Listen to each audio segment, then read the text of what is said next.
நம்மளுக்கு ஒரு புதிய தகவல் கிடச்சிருக்கு. பிபின் ராவத் அவங்களோட ஒய்ஃப் அப்புறம் எல்லா சோல்ஜர்ஸுமே இன்றைக்கி காலையில் சூலூர்லேருந்து வெல்லிங்டன் வர்றதுக்காக ஹெலிகாப்டர் எடுத்து காலையில் 10:30 மணி அளவுக்கு கிளம்பியிருக்காங்க. சூலூர்லேருந்து வந்துட்டுருக்க வழியில் குன்னூர் கிட்ட வரும்போது மேலே மரப்பாலத்துக்கிட்ட ஹெலிகாப்டர் அந்த பனிமூட்டத்தினால பற்றி எரிஞ்சிருக்கு, கீழே விழுந்து. அதுவும் இல்லாமல் பிபின் ராவத் அவருக்கும் இப்போ ரொம்ப கடுமையான நிலையில் இருக்கார்.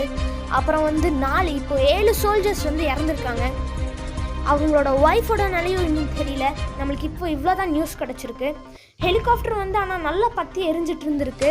அந்த பனிமூட்டம் காரணத்தினால் பைலட்டுக்கு லேண்டிங் பண்ண தெரியாமல் திருப்பி சூலூருக்கே ரிட்டர்ன் போகிற வழியில் தான் ஹெலிகாப்டர் பற்றி எரிஞ்சு கீழே விழுந்திருக்கு.